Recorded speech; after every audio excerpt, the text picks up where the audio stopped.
Magandang umaga mga kahuan. Narito na ang Pag-asa Weather Update today.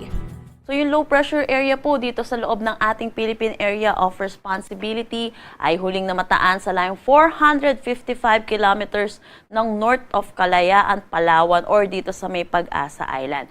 Kung makikita natin dito sa satellite imagery po natin, palabas na rin po ito or nandito na po siya sa boundary ng mismong ating PAR at possible na nga rin po lumabas ng ating Philippine Area of Responsibility mamayang umaga. Sa ngayon, wala na po itong direktang epekto sa anumang parte ng ating bansa.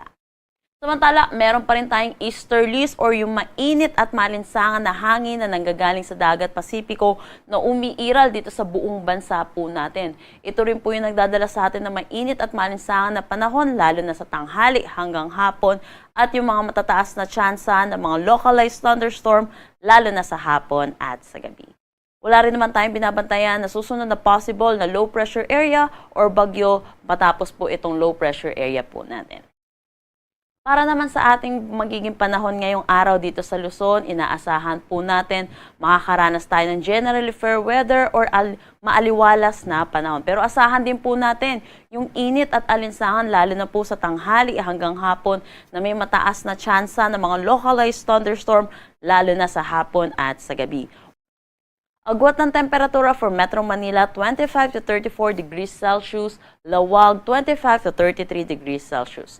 For Tuguegarao, asahan natin ng 27 to 37 degrees Celsius, Baguio, 18 to 26 degrees Celsius, Tagaytay, 23 to 30 degrees Celsius, at Legazpi, 25 to 31 degrees Celsius.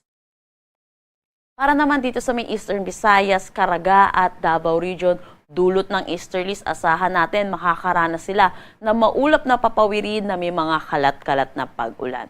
Para naman dito sa may Palawan, nalalabing bahagi ng Visayas at Mindanao, maaliwalas na panahon naman din ang ating aasahan pero asahan din po natin yung init lalo na po sa tanghali hanggang hapon na may mataas na tsansa ng mga panandaliang pag-ulan dulot ng mga localized thunderstorm lalo na sa hapon at sa gabi. Agwat ng temperatura for Kalayaan ay nasa Puerto Princesa, 25 to 32 degrees Celsius.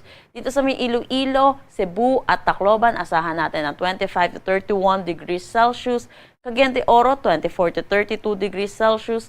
Zamboanga, 24 to 33 degrees Celsius. At Davao, 25 to 33 degrees Celsius.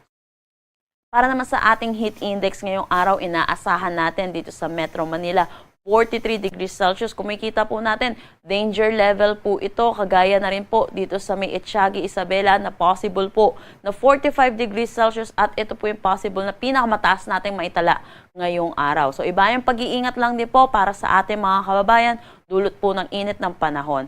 Magdala na rin po ng payong para sa pananggalang po sa init at lalo na rin po sa mga pag-ulan lalo na po sa hapon at sa gabi. Wala naman tayong nakataas na anumang gale warning sa anumang seaboards ng ating bansa.